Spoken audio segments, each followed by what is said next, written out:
Hello, everybody. Welcome back to the Rangers Rabble podcast. This is your match reaction after Rangers comfortably pumped Hearts 3-1 at Hampden to secure a place in the League Cup final against Aberdeen. Philippe Clement can do no wrong, it would appear. He can turn players who seemingly were going to leave and were squad players at best into prime Messi. No idea how he does it. No idea if it's Dr. Waller's exclusive coffee.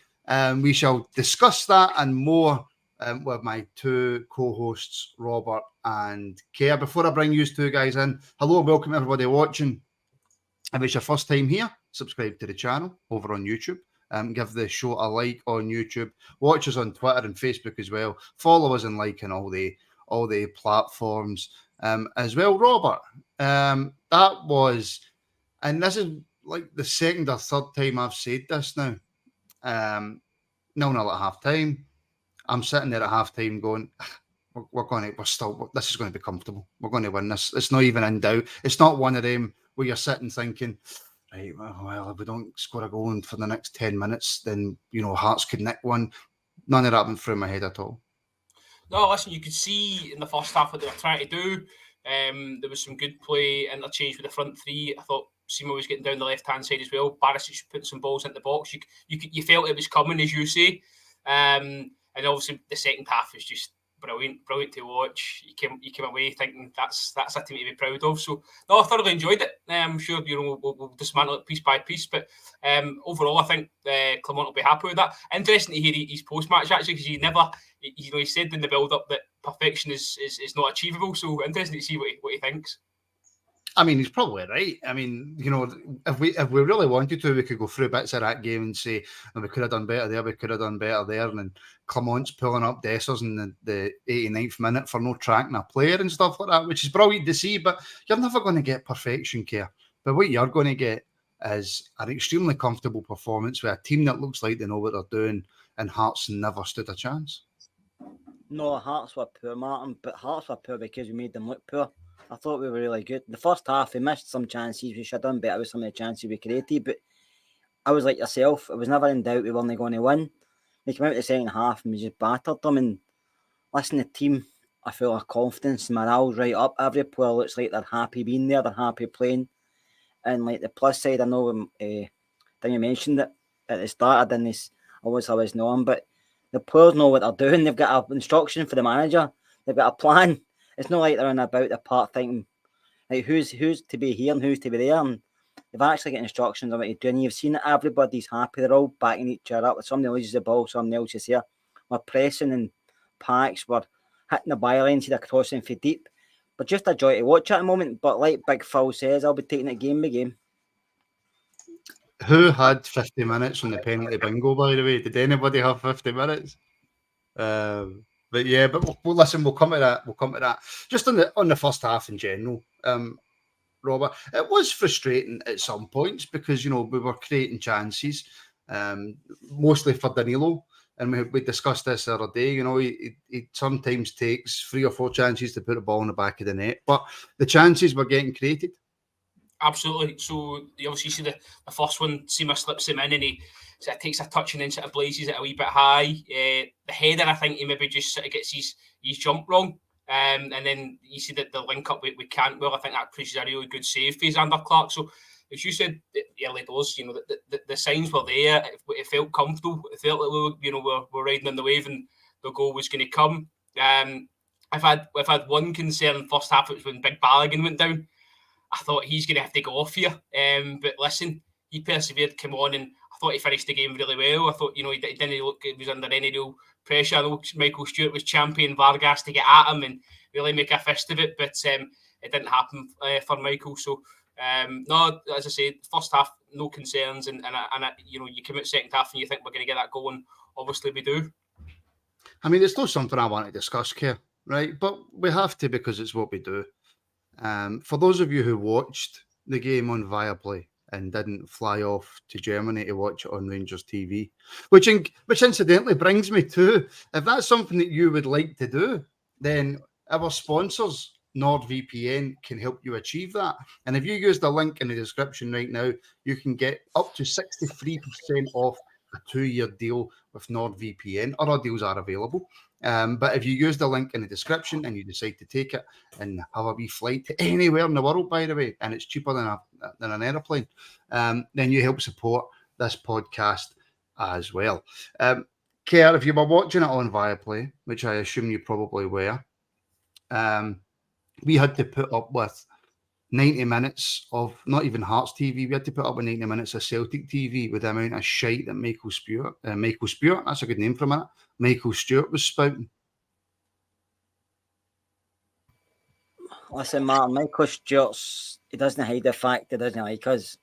He doesn't hide the fact that he's anti-unionist, he's anti-Rangers, he's just anti-everything, but he never comes across with a fair point, even if there's none happening. He always tries to put it on the other side, but listen, he could have sat there all day. I don't know why some ex-Rangers players can sit there next to him. Personally, I would either have to say something or I basically have to turn off because he must be so annoying to commentate next to. But listen, it doesn't matter what he said today. Hearts are going to touch us, and he could still be sitting there now moaning about stuff, and that's what he was doing. Everything, even at the end there, he was saying it was a foul on Devlin, and then he seen Devlin smiling, and he had to kind of take it back because he just Conor Nicholson never touched him, and he's just like that, man. He's just a guy who loves people when people up, and then he gets anything back, he plays a victim card. But like we say, that's like a lot of people in the media. I know he's desperate. I know he's desperate to be an MP, but there's other ways to go about it, Robert. Well, I think he got one call right. If I do say the Cochrane shot pull on Goldson, which I don't think got looked at. And obviously Hannon get done for that the week before for something of a similar ilk, and he did highlight that to be fair to him. But no, apart from that, absolute just nonsense coming out his mouth. Even the penalty they do get awarded to, he's going on and on and on about it. Alan Hutton must be getting home with 2 Panadol the night listening to that for 90 minutes. So, but listen, it's not going to take away from us. We've come out with the win. We're in the final. We've got to go and do the business now. Oh, look at that. This just came in as well. Right on time. I'm going to get to it. I was going to have a wee drink of my coffee while you were finishing your point. Did you burn your fingers in that earlier? I saw a wee ow. No, I rattled my finger off it, and it's quite a hard cut. So it was a wee bit sore. But Charles, who helps this podcast out all the time with his donations and his comments and stuff. So Charles, thank you very much for the super chat. Balogun had a good game, so did Looney and Tav and Seema. Look at different players be looking to I'll try that again. Look, different players be looking to keep Looney if he keeps up these performances. Loved the performance, especially second half. First half, scrappy, just keep it going, the desire. So within that there, Kerr, is should we be looking to keep certain players as they have now for as long as Clermont's been here? They've upped their game. And I think the main person he's pointing out there is Lundstrom. They have, Martin. At the end of the day, I said the other night, no, so I'm not going to go back on that. But he has upped his game and he's played well, John Lundstrom. He's not put a foot wrong in the last few games. But they had to, because before Clermont's come in, it was a shit show at times. So they've had to up their game. And like I said the other night, they're playing for their future. So you just leave them just now. You see how the season pans out. I wouldn't give anybody a contract just now. I wait until the end of the season. First of all, to see who he wants to keep and see what money he's got to spend, first of all. And then you can look at the squad of players and say, I'll keep you, and you, but the rest of you can maybe go and find another club. But I think, like I said, he's right. Take it game by game and see what we end up winning. We've won nothing yet. We've just started playing well. So wait until there's a trophy in the cabinet or we're sitting top of the league or whatever. I'm not going to get carried away. Like I'm going to get carried away. There's not a thing you can do. No, I've had my fingers bumped too many times with this Rangers side and some of these players and some of these players in particular. So I'll just take it game by game. I mean, on Charles's point there, Robert, about the first half. I mean, the second half really good, but the first half being a bit scrappy. I'm not 100% sure if I agree with that. I think, first half scrappy maybe in terms of us trying to put the ball in the net. But apart from that, I felt as if, we were in kind of total control and it was a matter of when, not if. And I'd agree with you there. I just think it missed that wee final click in the final third. They kept coming. You know, the heads weren't going down when chances were getting missed. So, you know, we had a striker previous who would take, you know, three or four chances to take his ball in the back of the net. So I've got no qualms about that. Danilo just gets himself back in the positions and gets himself creating more space to create more chances. So, no, I don't agree with Scrappy. Just on the point about, you know, would you keep players or let players go? I can't give you a yes or a no answer as I sit here now, but what I will say is I trust the manager wholeheartedly to make a decision here, more than I would have the last two we've had. So Clement he looks very thorough, as you touched on before about, you know, Bollock and Dessers 90th minute for no tracking his man. He's not going to leave any stone unturned. He's running his eye over these players every day in training, all the games, and I'm sure when he comes to the end of the season, if he does give, for instance, John Lewis a new contract, then it will be merited. Yeah, by the way, can I just say to everybody, and I think Robert, in fact, and Kerr will be in the same boat, although I think Kerr's in his 4th-story loft. It's bonfire night. I've got dogs, Robert's got a dog, and I know Kerr's got dogs, so if you do hear any barking, my missus is trying her best to keep Archie and Teddy happy. But if you do hear any barking, then that is absolutely why. Kerr, first half, maybe it's my severe blue tinted specs, right? And I'm happy to be told that it is. But Cantwell gets a yellow card. Why? Because the referee thought it was a booking, obviously, Martin. Oh, yeah, that's a horrendous answer. That is a horrendous answer here. Come on. That was a simple answer, Martin. I'm not sure. I mean, it's Nick Walsh, isn't it? So we know what he's like. He's not the best referee, but saying that, there's not many referees in Scotland which are the best referees.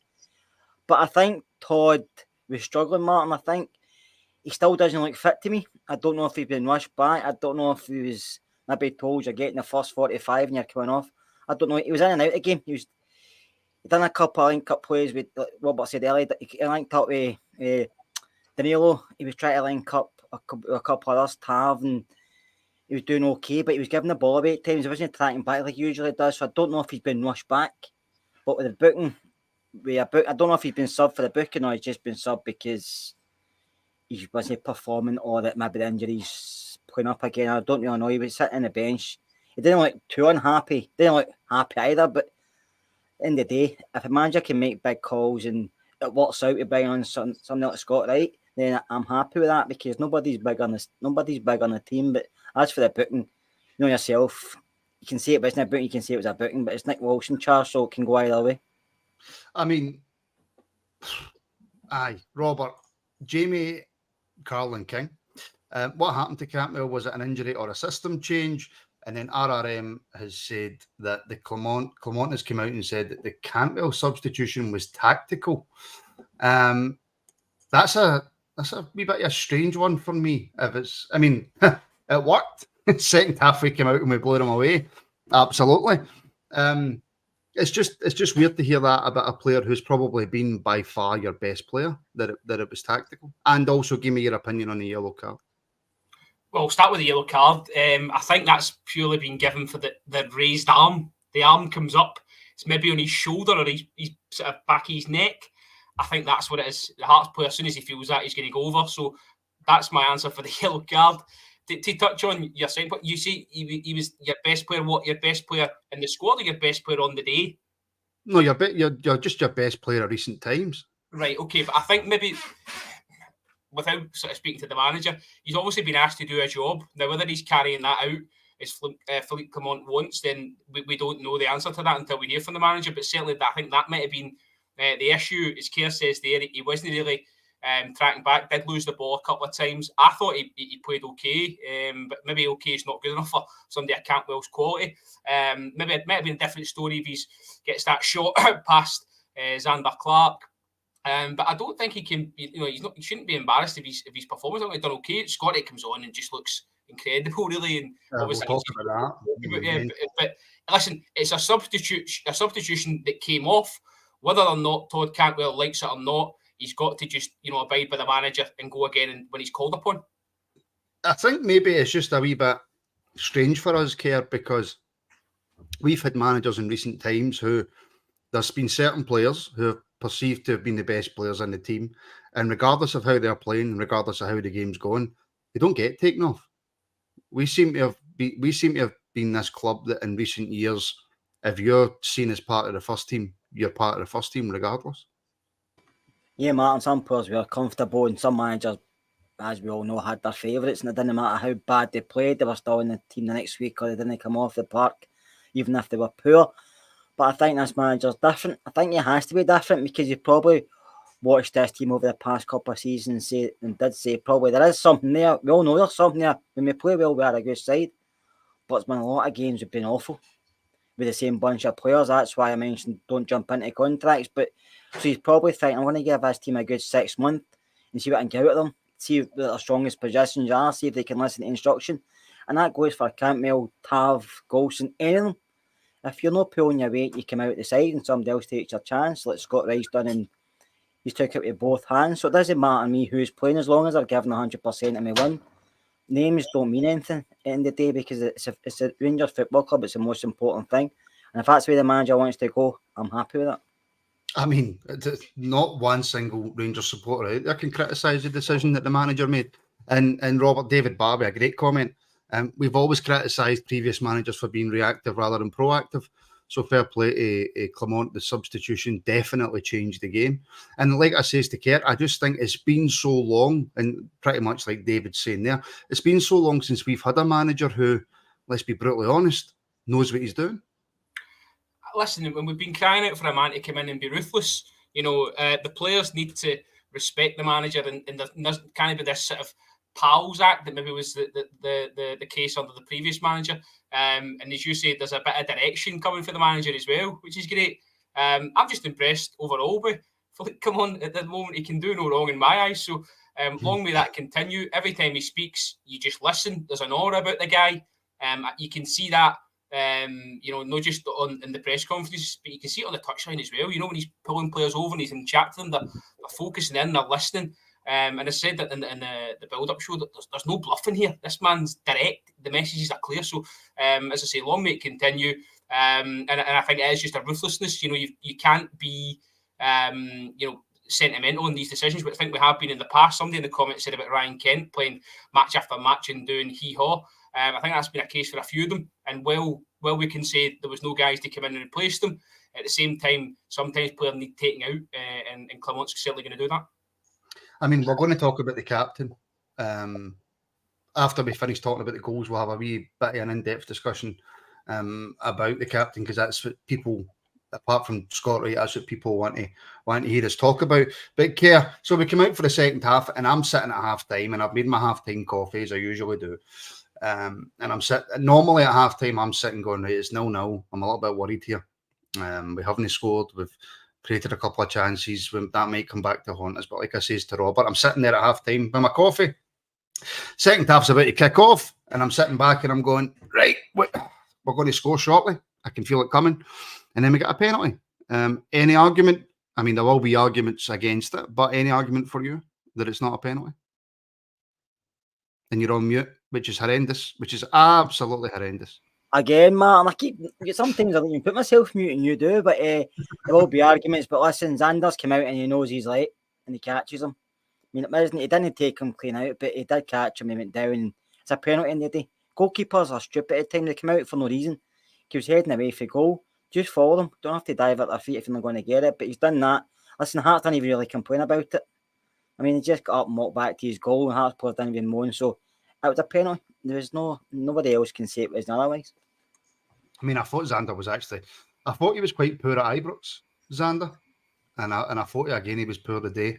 Again, Robert, no argument for you at all. I mean, I won't lie. See, when I first seen it in real time, I thought Xander's pulled away there. Danilo's just went down. I genuinely thought it was a dive. But you see the replays and there's definite contact. Aye, listen, as soon as Danilo gets there, there's only one outcome. I think Xander's obviously made his decision, and there's no coming away for that once you've committed. So, right decision, and the captain steps up. Now he must have had thoughts in his head here. Look, I've scored one against these, and I've missed one against these only last week. So have that conviction to step up and put it away with aplomb as well. So, listen, I think James Tavernier was put in the perspective by Alan Hutton. I think it was his 110th, 111th goal. Somebody will correct me on those figures. And Alan Hutton said, I only scored 4 in my career. It plays a similar position. So, as I say, we're very lucky to have him. I know he has his critics. I've been one at times. But today was a very, very good performance from him. Not just even as a Rangers captain, just as a football player. I thought he was really, really good. Well, I think his overall performance today was excellent. A lot different to what we've seen him. That's what we're going to discuss a wee bit later on, about whether there might be a slight change in the way that he plays and a slight change in mentality. But we'll come on and we'll discuss that a bit later on. Not long after the penalty, Kerr, we get our second. And it is that man, and the reaction is titled "Scott Wright, Take a Bow." He came on, absolutely 100%. He changed the game. He started making things happen, and again, quite similar to the cup final goal, to be fair. But it's a great finish. It was a good finish, Martin. But what Scott Wright's doing just now, which he wasn't doing under the previous manager, he's direct. He's being direct. He's running at players. He's trying to get by. He's putting 1-2s. He's no turning back, no drifting out wide, no hiding. He's being direct and he's going at players because he has got some ability. Scott Wright. We all know he can go by somebody. We all know he can finish. I mean, this performance today is not going to say he should be first name in the team sheet and he's a superstar, but the managers gave him confidence because only about 5 months ago he was, or probably 4 months ago, he was going to Turkey to play and knocked that back, and he was getting them to clubs down in the Championship. He knocked him back and he stayed, and he probably thought, I'll be here longer than the manager, and he was proven right. So listen, he's gave him a chance and he's taking it. Come on, and if he can sit on the bench at times for us and come on and make that impact, the manager will be happy, we will be happy, but Scott Wright will be happy, and it'll give him confidence. You can see that he's putting a smile on his face, like I said, but he's more direct, he's linking up with players, and I think with the movement under Danilo's movement and Seamer's movement, he's putting with guys who don't stand still, so that's going to help him as well. Whereas maybe if you're playing with Dessers, it's a slightly different kettle of fish, but I'm happy with Scott Wright's playing. He'll be happy, but it doesn't mean he's a superstar. It just means he's got a bit more confidence in his own ability under this new manager. Well, Robert, that's fantastic. Mr. Fox said, he's a different player under Clement, and Bluebells are blue. Wasn't just a goal, he was dynamic, direct, and opened up the right side for us with his pace. So it's always one of these things. Somebody has a couple of good games, somebody comes in and looks, and I think, was it you that said it to me before we started, that he looks as if he's bulked up a bit as well? He looks slightly different in that way. So the discussion is always going to be when somebody has a couple of good games. Is he a player who can absolutely be a squad player for us going forward? See, I think the key to this is all of this is playing at a higher tempo. It suits these players. You've got Seamer who plays with a bit of pace, Wright that plays with a bit of pace. See if you're playing fast, I can't sound like James last night. Fast, free-flowing football. Then you seem to get the best of these guys. So I definitely think he can be a squad player. Look, he's been a squad player for the last few years. Touched in the comments, says obviously scored in the cup final, played in the European final as well. So he's certainly got something to offer. You've seen today, comes on second half, changes the game. So I would say, to answer your question, he has got a place in the squad, but it's all come down to how you're going to play. See if you're going to play slow, pedestrian football behind, a team against a low block, no good. See if you're playing fast and you're moving them from side to side and moving them all over the place, then he can be a player that can add something to you. We can't, Robert, as well. We can't go any further without talking about Jack Butland. I mean, I don't really know what else we can say about this guy that we haven't already. Not called upon much, but when he is, by God, is he a good goalkeeper. Makes 2 great saves, doesn't he? I think one for the head and then one that just sort of tips over the bar. So it's imperative we hang on to him. I know there was sort of links to Birmingham City or whatever it was. I'd hate to see him go. I really would, because we spoke about how we were going to replace Alan McGregor, and no one's talking about Alan McGregor anymore, apart from me right now, obviously. But Jack Butland's come in, took to like a duck to water, and I don't just mean in terms of performances. I mean in terms of representing the football club. Apparently great with kids and stuff, and just a real presence. So no, it'd be a shame if he went. I'm hoping he can stay, for the next 2, 3, 4, 5 years, however long it may be. But I suppose if a tempting figure came in, the board would have to speak about it. But as you say, not called upon, and when called upon, absolutely brilliant. I mean, again, Kerr, I feel as if I'm just repeating myself with regards to Jack Butland, but the one good thing that Michael Beale done for this football club, he might have done one or two other things that might be being slightly harsh, but right now as we sit here, getting us that guy, because he is comfortably one there. And you know how you say something and you go, well, I say it because I know for a fact I'm going to be all over Facebook and Twitter when I say this, but stuff that I'm going to say it anyway. He's comfortably one of the best goalies in Britain.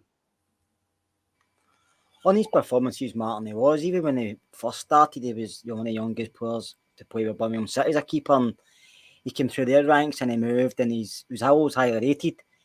But he had a few bad injuries, didn't he? And he kind of got forgotten about.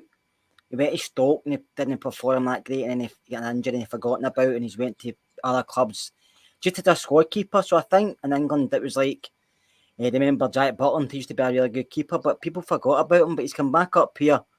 In a very short term, he's reinvented himself, because that keeper was always there. He was just never given the opportunity.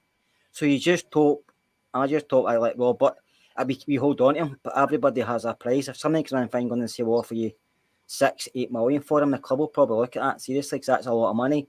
So I'm just hoping that Jack will say, no, I'm happy playing here.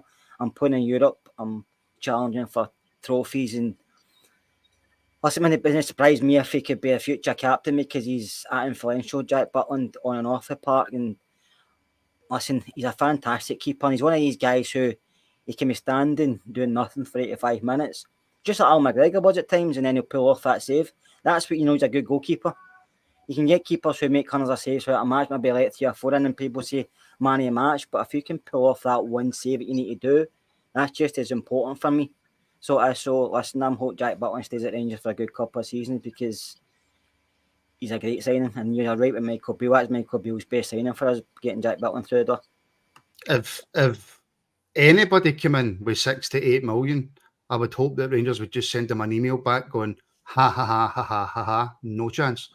That wouldn't even pay for Jack Butland's big toe, Robert. Listen, it's got to be sort of 8 figures. I hope I've done my maths right there before you even start talking about a transfer. So, because you're not going to be able to replace that, especially like me. I think we got him on a free transfer. A free transfer, penny money for this guy. So if you take, let's just say 10, 12 million for him, how much are you going to have to pay to get somebody into that quality and that ilk as well? It's not even thinkable. When you think as well, Man United would have brought that on Anna. Kerr knows a lot more about Man United than I do. I don't know how much they paid for this guy, but I've seen glimpses of him, and I'd rather have Jack Butland in my goal.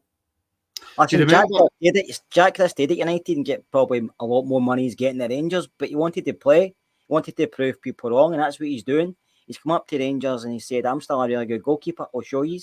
And he's doing it, so hopefully he shows him it for a good couple of seasons more, because, listen, there's no many people out there who's better than Jack Butland at this moment in time. I know, oh no, Nana's in goal. That's what all the Man U fans singing it, because he's absolutely hopeless. I mean, Kerr, I've asked you this before and I'll ask you again. If Eric Ten Hag's got a choice right now of playing on Nana or Butland in goal, who's he going with?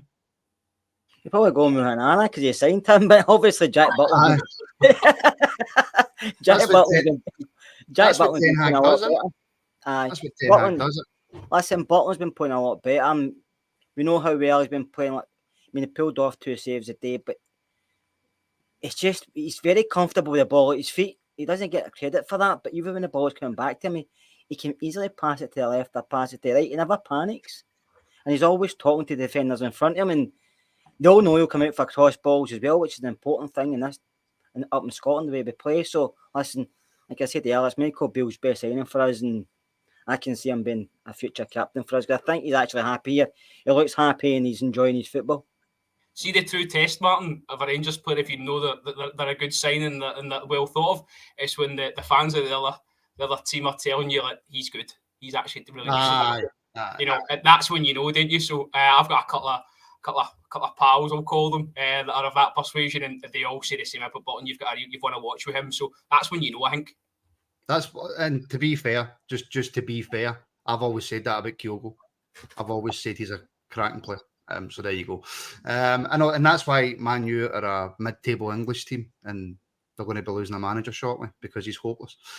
Anyway, Ryan James, super chat. Thank you very much, Ryan. Where's the James Tavernier appreciation? It's coming your way right now. And I prefer Dyer Bus, right?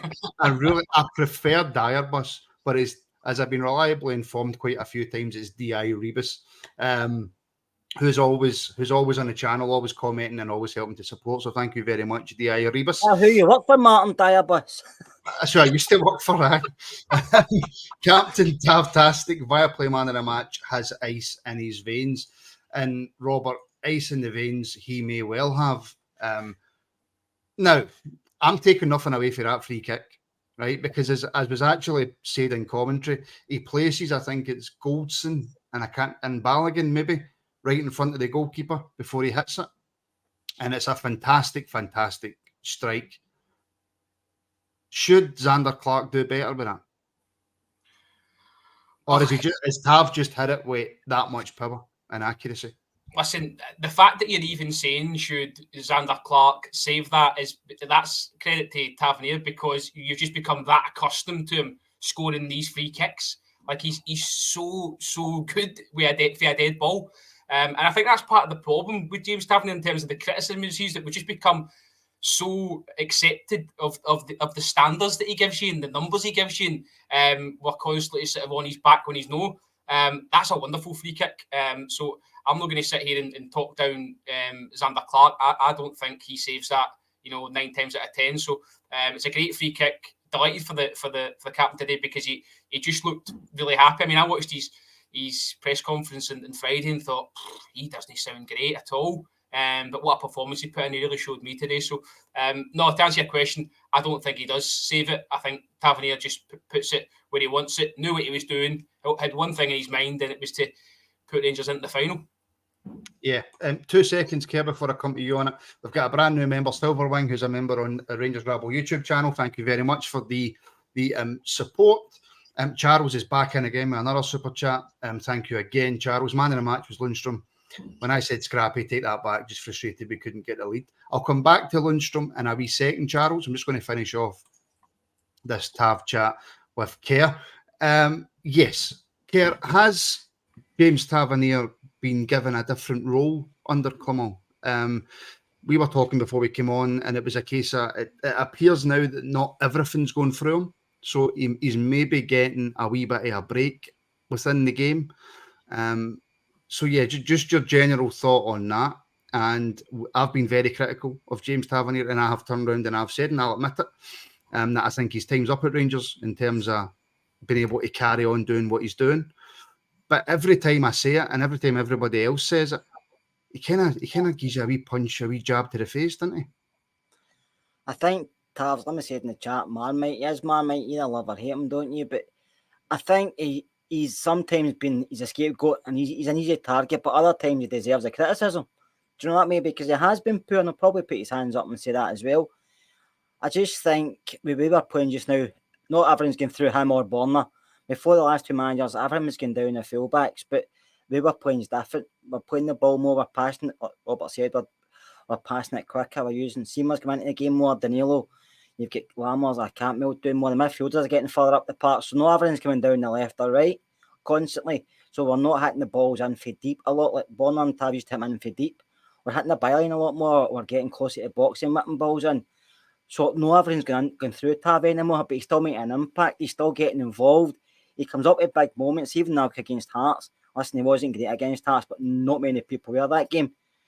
But he scored the penalty. I know he missed one, but he scored the penalty and then came up with an assist at the end. And it's things like that. It's say to you, he's not playing well, but he still comes up trump. And if you take him out the side, yeah, you maybe say, well, somebody else might play better. But will they come up with the moments that Tav comes up with? He's going to be very difficult to replace. And for what he cost and for how long he's been here, he is an easy whipping boy. And you get people saying he's not a captain, he's a loser mentality. Like I said before, it's never Tav's issue who we buy, what players come into the club. It's not his fault we've not won as many stuff because of the players. Yeah, are only good enough, not just him. But I just think he's not always going to be here. He won't be, and I think his role may be changed next season if he's still here. Maybe not as many games, but I just think he's still got an important role to play for Rangers because his contribution's so good and it's so high, and just to take that away altogether, I think we would miss it. I mean, Robert, on the comment here for David Baxter over on Facebook, we are far more tactically aware of what we have to do as a team, look organised, sharper and resilient. Great to see. And the gaffer has real presence on the touchline. He absolutely does, and he's forever coaching as well. Can we then apply the fact that the gaffer's come in and changed a bit and he's constantly coaching to maybe the upturn in the last couple of games of not just what Tav has brung in terms of goals and assists, but his all-round performance? Absolutely. It's no coincidence. And I think I agree with Kerr massively in the fact that William no doing too much in terms of, you know, the free kicks and corners. It might have taken a bit of burden off. You don't know what the previous manager was asking for or putting on his shoulders as the captain of Rangers.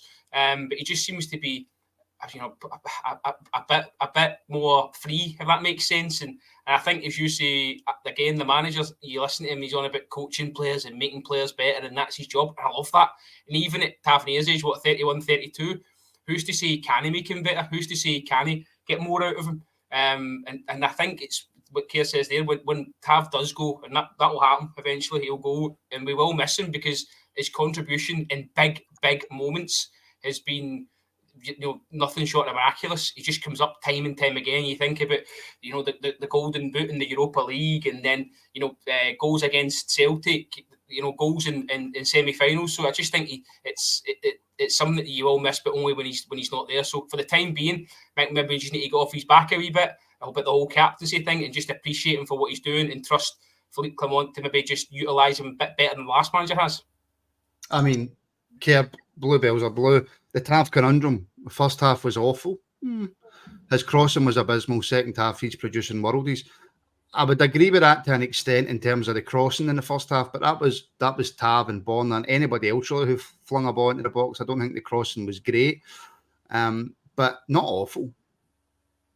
No, it wasn't awful. I just think maybe Tav's held a different level to some of the other players on the side because Should he be because he's the captain?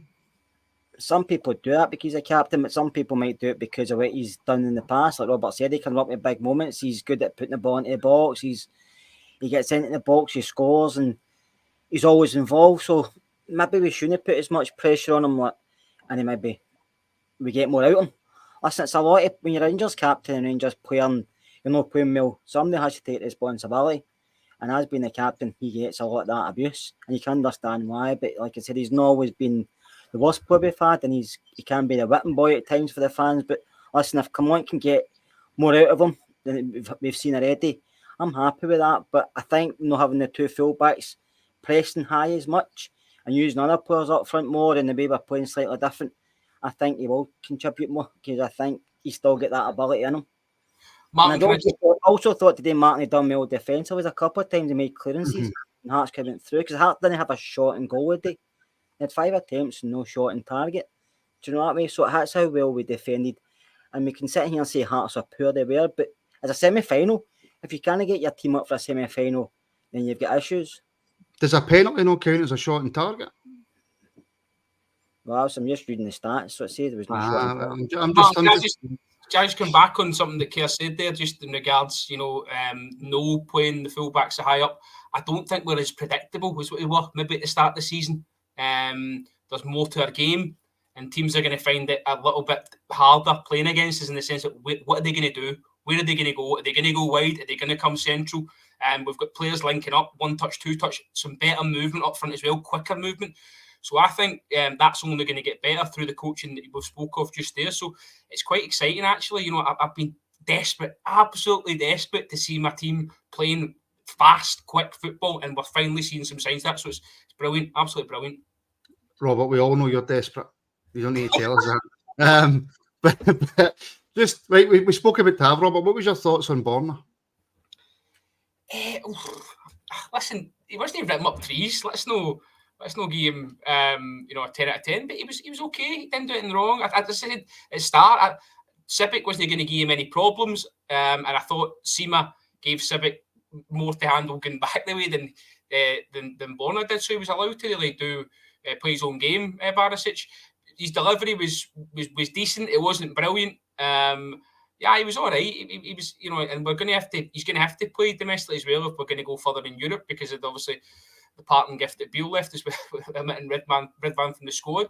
I don't agree with what Michael Stewart said in commentary that Barisic was played because Barisic was played because he's got a more physical presence, and Redvan was caught out at the back post. Barisic has been caught out at the back post religiously in games, so I don't agree with that at all. I think we have to trust in what the manager told us pre-match in the sense that it was Redvan's load, and he'd played most that he's played since he's been at Rangers, etc.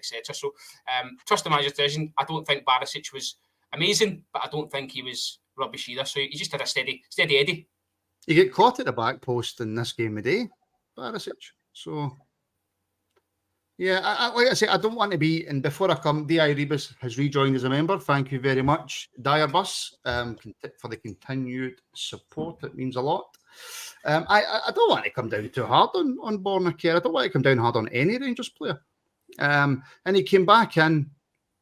He came back into the team today. He's been out injured. He's not had a lot of minutes, and he was okay.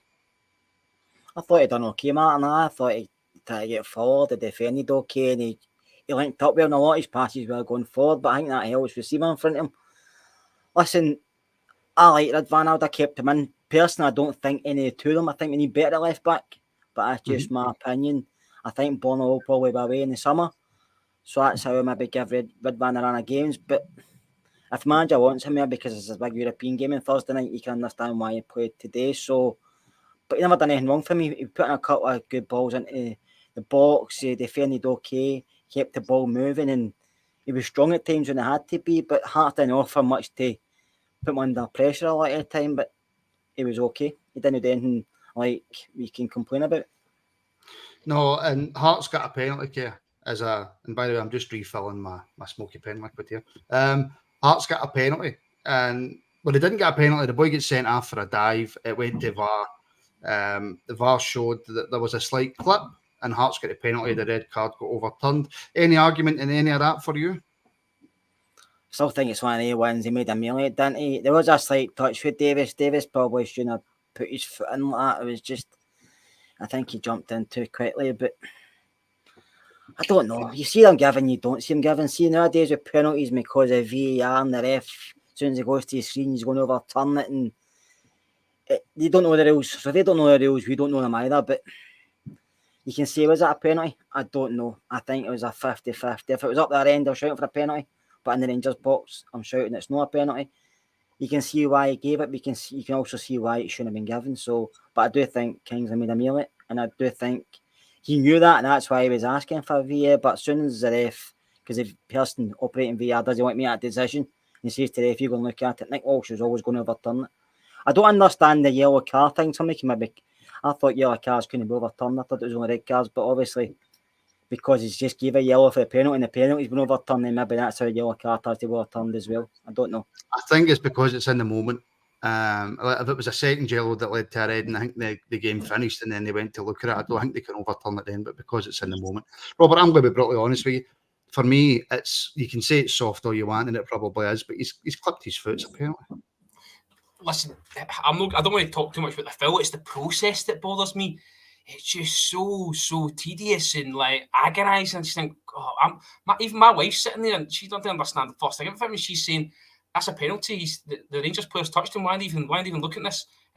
So I just think it was a penalty. Listen, no bearing on the match whatsoever. So I think that's why we maybe are going to let it slide. But had it been 0-0 and they get that, then I dare say we'd probably be sitting here and discussing it in a bit more detail. But as it stood, no harm done.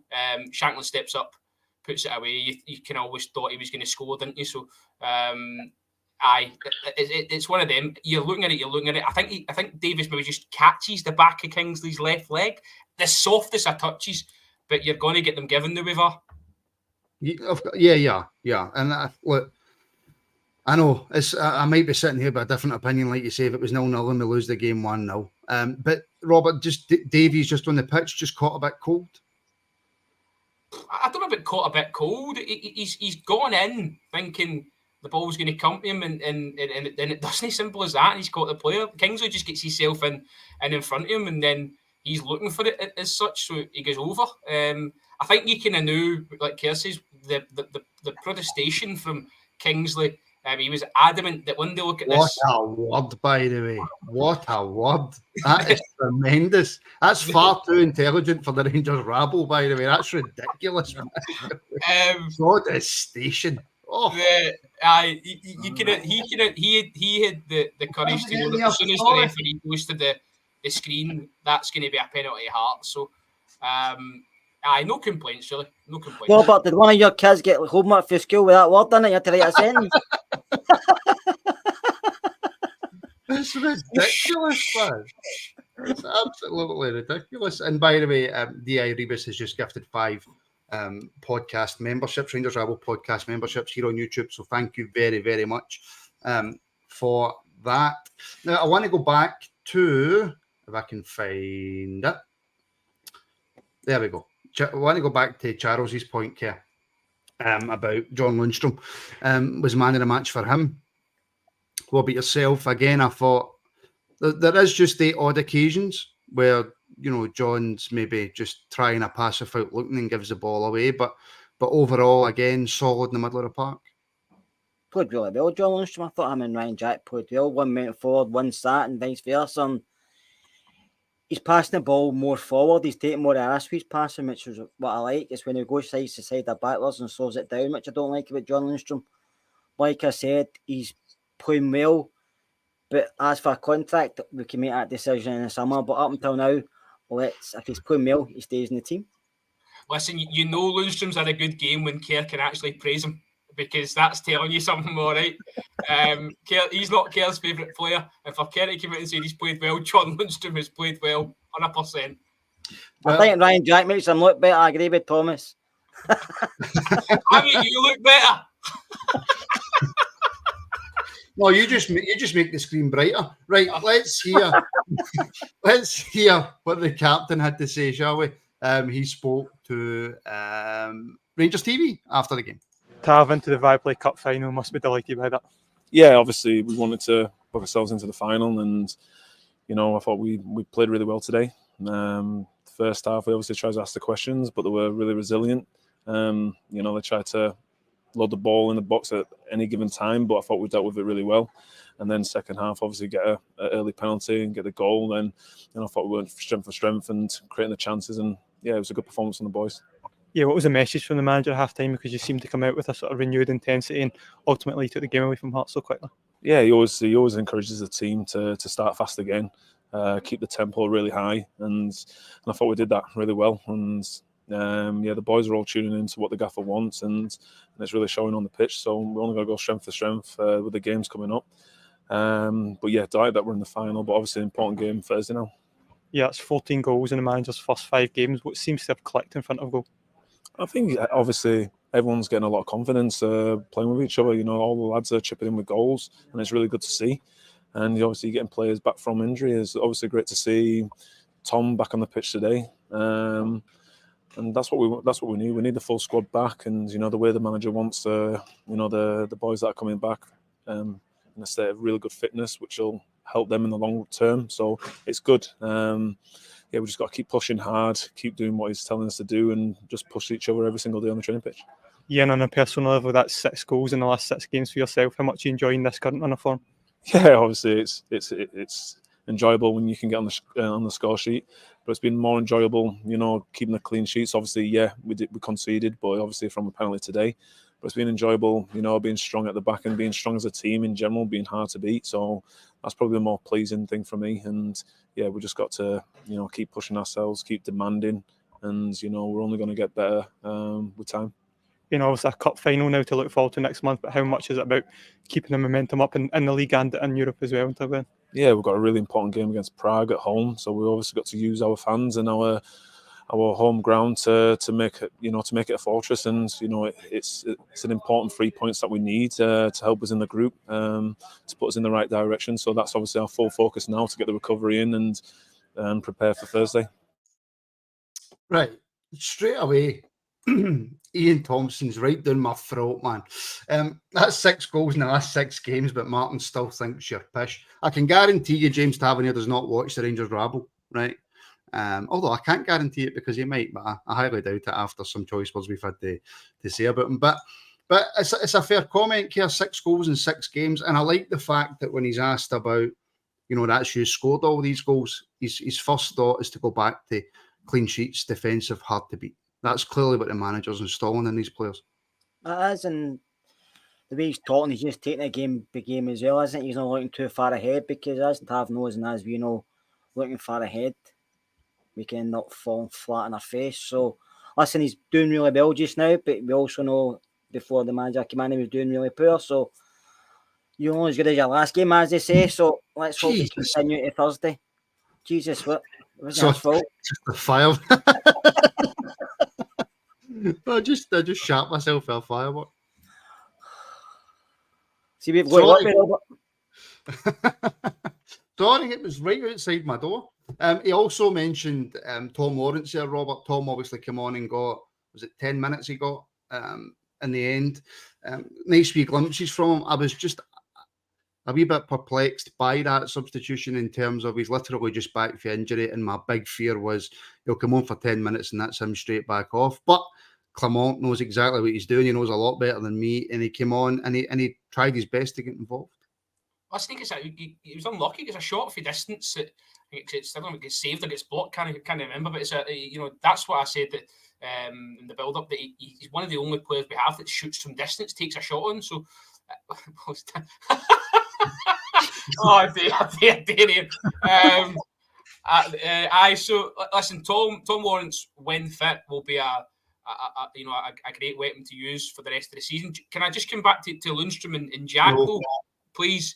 I just want to say, because it's something we didn't touch on in the build-up, and you were going, what does it do for Cifuentes now? Because if Jack and Lundstrom are playing so well, and Cifuentes was brought in as the, he was talked up as the big signing, the guy that was going to take us to the next level, I think was the infamous quote. So what does it do for him? Because he's sat on the bench now like a lemon. He's not even getting brought on. And Jack and Lundstrom are just going from strength to strength. For me, and Kerr, I'll take this straight to you. For me, I love that. As far as I'm concerned, it's up to Cifuentes now in training to show the manager exactly what he can do and show him he's fit enough. And then once he gets his chance, he's got to take it. It's got to be at this football club that you have got to push and push and push for your position. And whether you were brought in as that includes Danilo as well. It includes every player. Whether you are part of the first team right now, if you are 1% off it, there's got to be somebody there in training to say to the manager, show me, give me a game, I'll prove you wrong.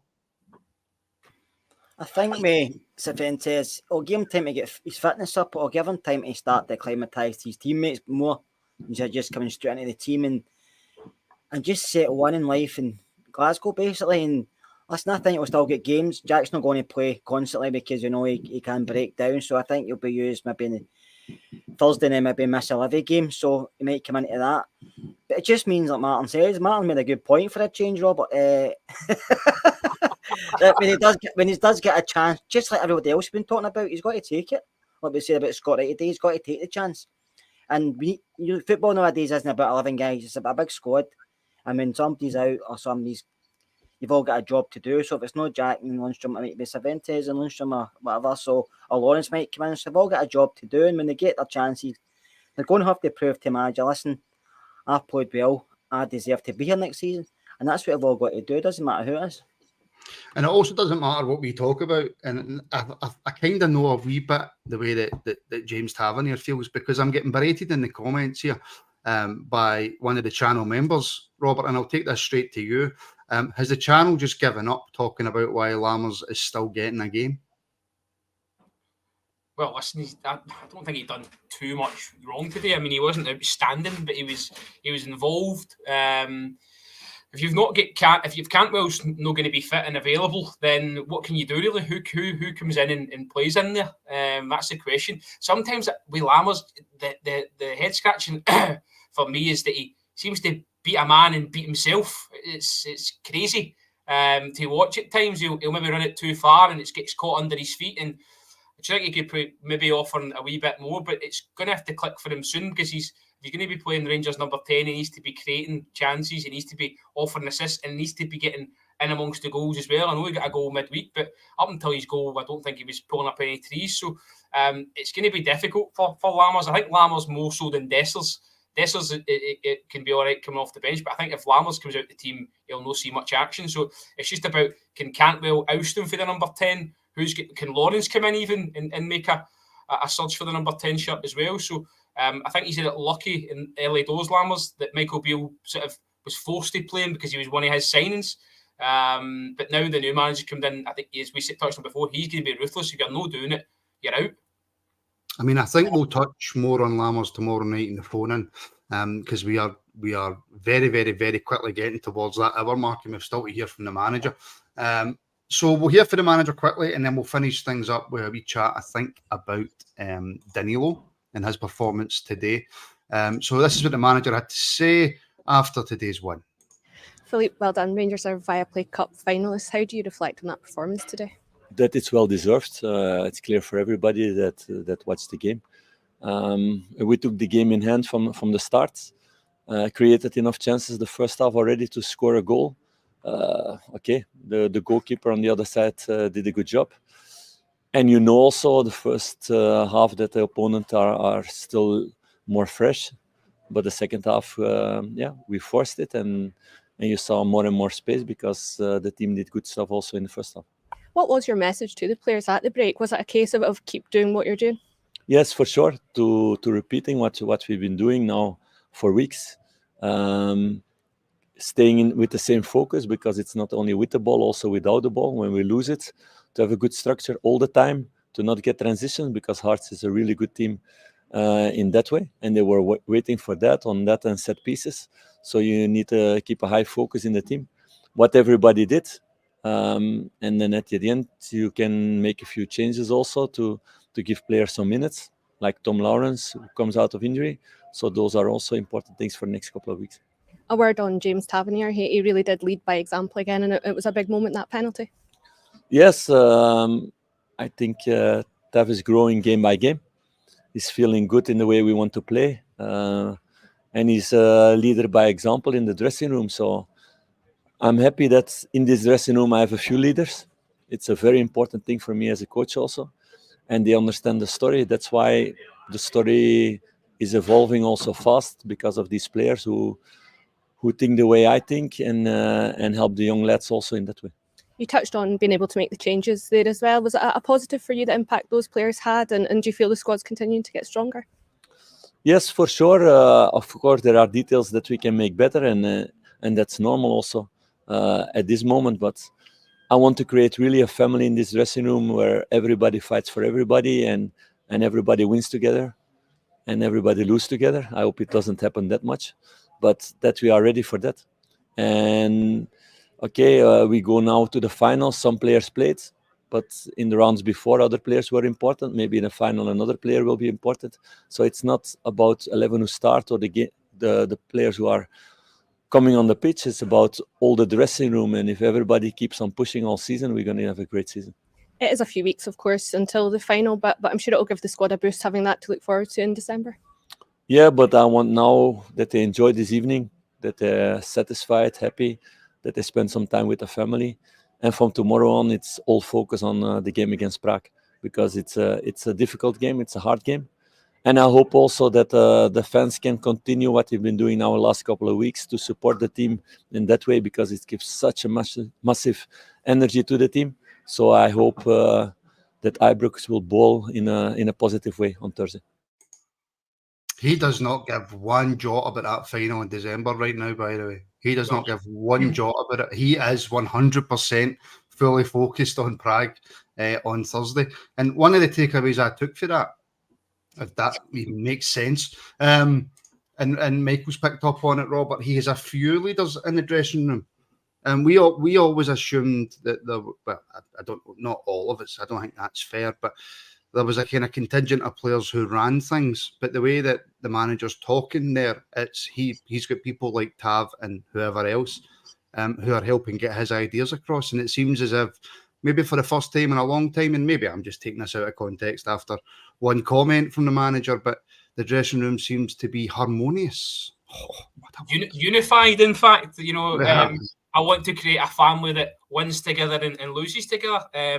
It sort of reminded me of I know it was Andy Gorham or Richard Gough, the team that drink together, win together. That always stuck with me when I was a wee guy. So it's similar to that, obviously, without the carry out. So I think that, that's pleasing to hear. Listen, we could listen to the manager all day because he just speaks sense and he gets you up for it. And I don't, as you say, I don't doubt for 1 second that he'll go home tonight, reflect, park it onto Prague on Thursday night, and then same with that, we beat Prague, reflect, park it onto Livy on Sunday.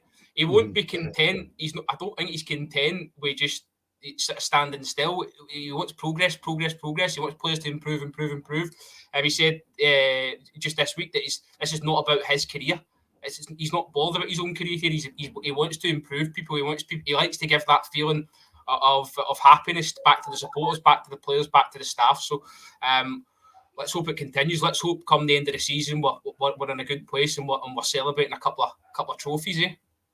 And do you know what? I think on that positive note, we'll leave it there because we are back tomorrow night, 7:30 for the Rangers Rabble phone-in, which is, of course, your chance to have your say on everything and anything Rangers if you want to talk about today's result tomorrow. Yeah, that makes sense. If you want to look ahead to Prague on Thursday, you can do that. If you want to talk about individual players, contracts, transfers, the manager, nothing is off the table. And if you want to talk about how stupid I am, then by all means, fire in and talk about that because everybody's slating me in the comments, which I absolutely love to see because it takes the heat off Robert and his thoughts. Then it takes the heat off him. Listen, thank you everybody who tuned in today. Thank you for all the super chats as well, for all the members. Your support is never taken for granted and it's greatly appreciated. Kerr, Robert, thank you very much as well for joining me. So yeah, there you have it. A comfortable victory at Hampden. Rangers are through to the League Cup final. It's a chance to win back our trophy. That's us now been to the most finals, I think, out of any team in Scotland. I think that's a record now. No, I can't remember what the numbers are. I'm not going to make myself look stupid, but I'm pretty sure we hold the record now. So yeah, thank you everybody for tuning in and we will speak to you all tomorrow night.